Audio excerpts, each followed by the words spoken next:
முத்துவுக்கு புதுசாக கிடைச்சிருக்கிற அந்த ஃப்ரெண்டால் எல்லாரோட அந்த பத்திரங்களும் அவங்கவுங்க கைக்கு போய் சேருது. இந்த ஃபைனான்சியர் சரியான மோசடிக்காரன், அதிக வட்டிக்கு விடுறவன் அப்படிங்கிறத முகத்திரையை கிழிச்சு எடுத்துடுறாங்க. இதுக்கு உடந்தையாக சிந்தாமணியும் இருக்குது அப்படிங்கிறதையும் தெரிவிச்சிடுறாங்க. இப்போ பார்த்தீங்கன்னா 2 பேரையும் கைது பண்ணிடுறாங்க. போலீஸ் வந்து அப்படியே கொத்த அழுறாங்க. இங்கே பத்திரம் இவங்களோட பத்திரத்தை மீட்டு எடுத்துடுறாங்க. அதுக்கப்புறம் எனக்கு கொடுக்க வேண்டிய காசு இருக்குது அப்படிங்கிறாங்க. எல்லா காசும் கொடுத்தாச்சு, என்ன பண்ண முடியும் அப்படின்னு சொல்லிட்டு வக்கீலை வச்சு பேச வச்சுறாங்க. வக்கீலும் அதே மாதிரி சொல்கிறாங்க, ஐடியா பண்ணி கொடுக்குறாங்க. இவன் சரியான மோசடிக்காரன், இவனுக்கெல்லாம் முழுசாக கொடுக்கணும் அவசியமே இல்லை அப்படிங்கிறாங்க. ஆனால் முத்துவும் அண்ணாமலையும் நாங்கள் கொடுக்க வேண்டிய காசை முறைப்படி கொடுத்துட்றோம் அப்படிங்கிறாங்க. ஏழை மக்கட்டு பத்திரங்கள்லாம் திருப்பி மீதி பாதி தானே மீனா அன்னைக்கு வாங்கி கொடுத்தாங்க, மீதியும் கொடுக்குறாங்க. இவங்கோட்டு பத்திரமும் வந்துடுதுங்க. இவங்களை கைது பண்ணிட்டு போயிடுறாங்க. சிந்தாமணியும் அவங்களையும் அந்த ஃபைனான்சியரையும். இப்போ நல்லபடியாக அங்கேருந்து கிளம்புறாங்க, வீட்டுக்கு வராங்க. அப்பாடா நம்ம வீட்டுக்கு வந்தாச்சு அப்படின்னு சொல்லிட்டு மனோஜ், முத்து, மீனா எல்லாரும், ரவி, ஸ்ருதி 50 பேர் வீட்டுக்கு வராங்க.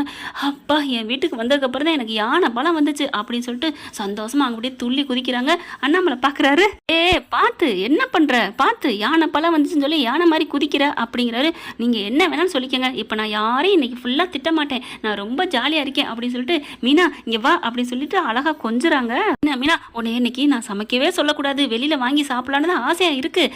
ஆனாலும் அந்த வெளி சாப்பாட்டெல்லாம் விட உன் கையால் சமைச்சு சாப்பிடணும் தான் ஆசையாக இருக்குது. நீ சமைக்கிறியா? அத்து நீ சமைன்னு சொன்னாலே சமைப்பேன், சமைக்கிறியான்னு இவ்வளோ அன்பா கேட்டியே, நான் சமைக்கிறத உங்களுக்கு என்ன வேணும் கேளுங்க அப்படின்னு சொல்ல ஒரு லிஸ்ட்டு கொடுக்குறாங்க. உடனே போய் வாங்கிறாங்க. தடா புடலாம் விருந்து வைக்கிறாங்க. நம்ம வீட்டுக்கு வந்துட்டோம் அப்படிங்கிறதுக்காண்டி விருந்து வைப்போம்னு சொல்லிட்டு சூப்பராக பண்ணுறாங்க. பரச வர சொல்கிறாங்க. செல்வம் வராரு.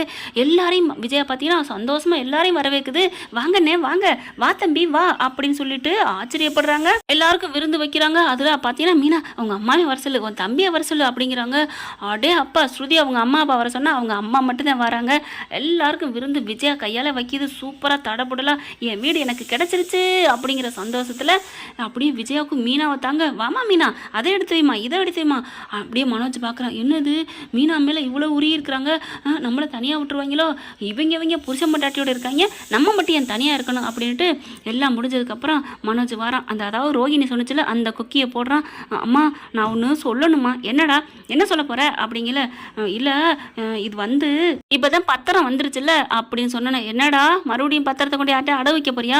நான் அதெல்லாம் சொல்லலை, இந்த இடத்த பல கோடிக்கு விற்கலாமா, நல்ல இடமா, இதை வித்துட்டோம்னா அதுக்கப்புறம் இது மாதிரி 2-3 வீடு வாங்கலாம், நான் இன்னொரு ஷோரூம் ஓப்பன் பண்ணலாம், நான் நல்லா வரலாமாம்மா, அதனால இந்த வீடை வித்துருவோமா அப்படின்னு சொன்னா அட்டி கொடுக்குது பாருங்க விஜயா. அம்மா ஏமா அடிக்கிற, என்னடா நினைச்சிட்டு இருக்க அப்படின்னு சொல்லிட்டு, என்னானாலும் சரி இனிமேல் இந்த வீட்டை விற்க மாட்டேன்டா அப்படிங்கிறாங்க. சரி யார் சொன்னது புதுசா இந்த ஐடியாவா அப்படின்னு கேட்க, அது வந்து அப்படின்னு பின்னி பிணைஞ்சிட்டு இருக்கையில, சொல்லுடா அது அந்த ரோஹிணி தான், அப்போ அந்த ரோஹிணியோட தான் பேசிக்கிட்டு இருக்கேன் இன்னும் அப்படின்னு சொல்லிட்டு வச்சு சாத்துறாங்க எல்லாருமே. ஐயோ என்னை விடுங்க அப்படின்னு சொல்லிட்டு தலையை குனிகிறாரு. இன்னும் அவ கூட பேசுறியா, அவ இன்னும் என்னடா சொன்னா அப்படின்னு சொல்ல, இவன் ஒரு லூசு தானே, ரோஹிணி சொன்ன எல்லாத்தையும் சொல்ல, அட பாவி ஏண்டா இன்னும் அவளை நம்புறியாடா, 300 கோடி ரூபாய் இருக்கு அவங்க அப்பன்ட்ட, எங்க அப்பன் கொடுத்த காசுல ஓப்பன் பண்ணோம்னு ஷோரூமை பண்ணா, இப்படியே எல்லா ப்ராடும் உன் காசை வச்சே பண்ணிட்டு இப்போ உங்ககிட்டே காசு வாங்கி சாப்பிட்டுட்டு இருக்கா, எல்லாம் பொய் மேல பொய் பண்ணிருக்கிறா. இப்ப கூட இருந்தா மறுபடியும் உன் காசுல நம்ம வீட்டை வித்து உனக்கு ஷோரூம் வச்சு கொடுக்குறேன்னு சொல்லியிருக்கிறா, அதை நீ நல்லவன் நம்பி உனக்காக பண்றான்னு நீ நினைச்சுக்கிட்டு வந்து கேட்குறியா அப்படின்னு கத்த. அப்பதான் யோசிக்கிறாரு, ஆமல்ல அப்படிங்கிற மாதிரி. என்னடா ஆமல்ல அப்படின்னு ஒரு அறை கொடுக்குறாங்க. என்னை மன்னிச்சிருமா, நான் தெரியாம அப்படி பண்ணிட்டேமா அப்படின்னு கும்பிடுறாங்க.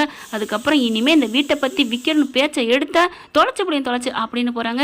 அப்படியே கொண்டே பத்திரத்தை உள்ளர கொண்டே வைக்க, உள்ளுக்கு ரூம்குள்ள போனதுக்கப்புறம் யோசிக்கிறாரு, இதை விடக்கூடாது, நம்ம ரோஹிணி சொன்ன மாதிரியே செஞ்சுதான் தீரணும், நம்ம தனியாக இருந்து என்னன்னு எத்தனை நாளைக்கு கஷ்டப்படுறது, நமக்கு ரோஹிணி கூட தான் வாழணும் அப்படின்ட்டு எப்படியாவது பத்திரத்தை எடுக்கணும்னு நினைக்கல. ஃபோன் அடிக்குது.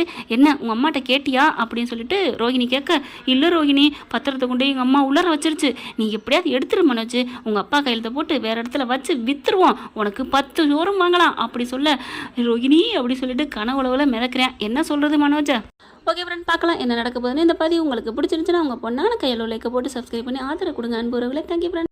இந்த வீடியோ உங்களுக்கு பிடிச்சிருந்தா தயவு செய்து லைக் பண்ணுங்க. இன்னும் அப்டேட்ஸ்க்காக சேனலை சப்ஸ்கிரைப் பண்ண மறக்காதீங்க. நம்ம கிட்ட இருக்க எல்லா சேனல்ஸோட லேட்டஸ்ட் வீடியோ அப்டேட்ஸ்க்காக மேல ரைட் சைடுல காட்டுற லிங்கை கிளிக் பண்ணி வாட்ஸ்அப் குரூப்ல ஜாயின் பண்ணுங்க. உங்களிடம் விடைபெறுவது நான் உங்கள் மெஹர்.